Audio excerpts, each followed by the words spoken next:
Again, and here I am with one of our sisters, Sarah Baldwin, who lives in Maine, and she's the one that masterminded the event we did last night, which was really successful and really fun. And I hardly talked about Boom at all. I was yakking away for an hour, and finally someone said, "Could you tell us about your products?" That was fun. So we are in Sarah's beautiful home in Maine, and we are about to go sailing.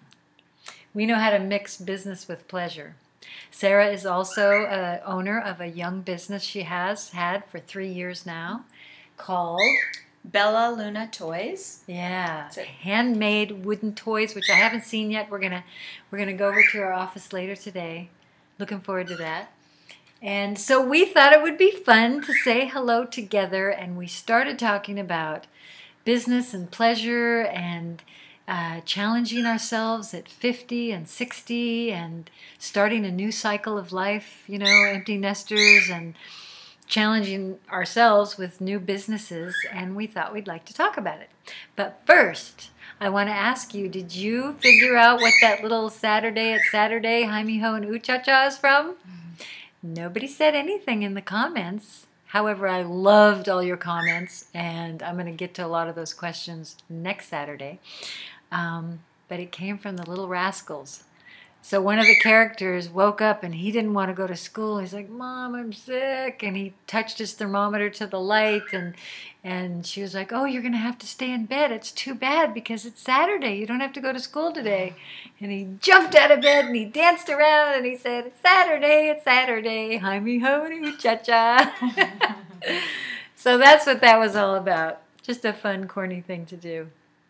So Sarah was just telling me about a workshop she did with Christine Northrup, and I would love you to talk about it.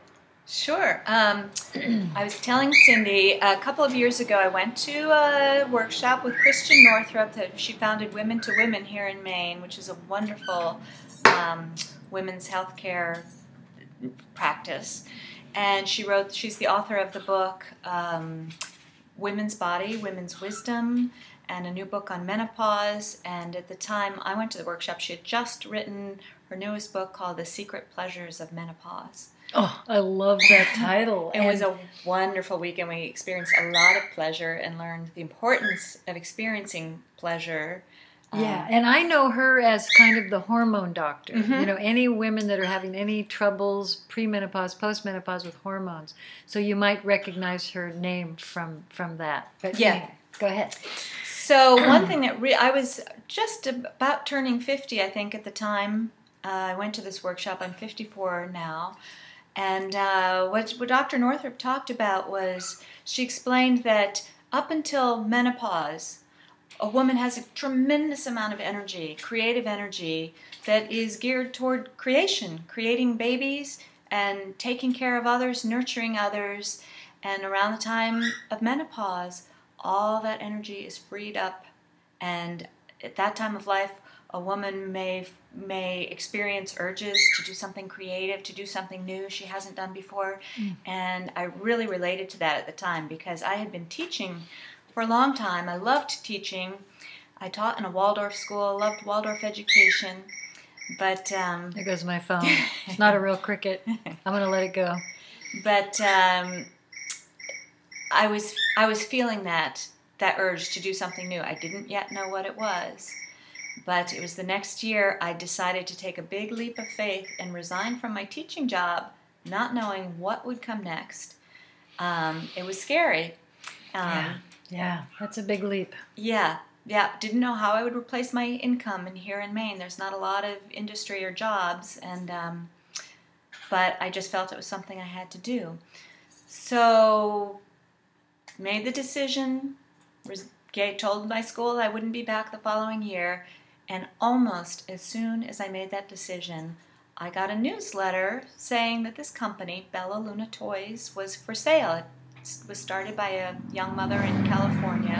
It was a website selling the kinds of toys that I used in my classroom over about 15 years, that I had given to my own children. A lot of them we had here at home. I love these toys. I'm passionate about them.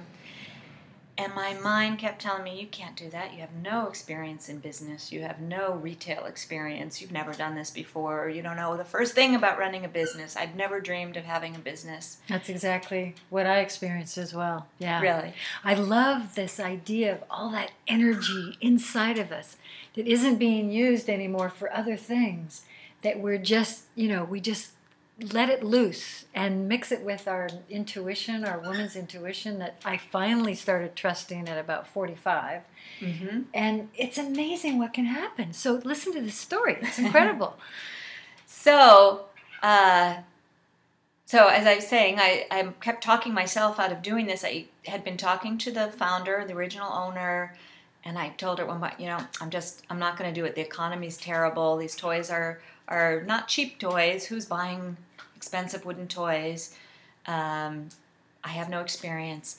But it was the summertime, and I just couldn't let go of this vision, how I would redesign the website, all the new toys I would want to introduce, how I didn't want it just to be a website about selling stuff. I wanted to use my background as a mother, as an educator, to help young new mothers introduce them to natural ways of parenting and talk about the importance of play and child development. So you were fired up. I just couldn't let go of it, and kept talking to my husband. We were walking on the beach one night, dusk, and, he said, it's only money. We invest the money, take a chance. Beautiful. Try it. Oh, and to have a man to back your goals like that. How wonderful. It was. Awesome. So I did it. And this week was my anniversary. It's been 3 years since I bought the company. The company has grown, doubled every year in sales. I started a blog, redesigned the whole website, learning so much. I've learned so much about business, about web marketing, all these things. She's teaching me a few things the past few days. So I'm curious, if all of it just ended tomorrow, would you have, and then you could go back, would you do it again? Yes. Yeah. I don't regret it. And I think if my fear had stopped me, I would regret more. I would regret more not having tried it than even, if it failed tomorrow night. There's a great quote about fear. I think it's, when you face fear, the direction you run is the difference between courage and cowardice. We all experience fear if we're going for something new. If it's growing your silver hair out, as we talked about last week, or starting a new business, it's like you start doubting yourself and, can I do it? And is the economy good? And la, la, la, la. And then somehow your passion for it, your dream, your vision takes over. And this courage starts building and you can go for it.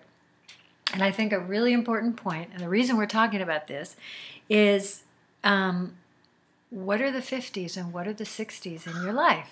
You become an empty nester. You may have a little money freed up, maybe not. But life is shifting and changing. We know our hormones have shifted and changed. And I heard once that the 40s are the old age of youth. So you've kind of hit a point where you have a wisdom. You have an understanding about life. You're not kind of going in the dark, bumbling around in your 20s and doing the ambitious things of your 30s. You hit your 40s and you kind of got a handle on things. Then you hit your 50s and it's like brand new territory. And they call it the youth of old age. Oh. Isn't that interesting? So you got to learn a new way to be. And there is a workshop that I have actually been invited to talk at that you know about, the Women in Woodstock, which is dealing with exactly that. It's happening in October. I think they still have some openings. It's going to be a very exciting weekend, so plug on that one. And it's dealing with the youth of old age. Like, what's the next cycle you want to start? Are you done with your career and you want to start a new one? Maybe you've learned a lot and now you want to pass it on. You want to give back. Maybe you're looking at the possibility of doing charity. Maybe you want to grapple with some health issue and really, get stronger and healthier. Learn to play a new instrument. Ooh, I love that one. Yeah. She's got a cello upstairs that her son plays, and that's always been a dream of mine. About the time I turned 50, I always loved fiddle music. Yes. And I always thought, oh, I'm too old to learn an instrument. And I was telling about Maine Fiddle Camp that happens here every summer, where they have people of all ages. I went bringing my children, and I saw women 60, 70 learning to play instruments or playing fiddle really well. And I thought, I'm not dead yet. I'm gonna learn. Exactly. Bob Dylan said, if you're not busy living, you're busy dying. So what's on your bucket list? That's what it is. I mean, that term came around not that long ago. I'd never heard it before, but I've always kept a list. And I've been, scratching off. I always wanted to skydive. I started skydiving at 48. Lo and behold, I just found out it's one of the exercises you do for longevity. Who knew? Ballroom dancing's number one. Swimming, long distance running, and skydiving, because they're all exercises and activities you can only do if you're relaxed. So being relaxed is really important.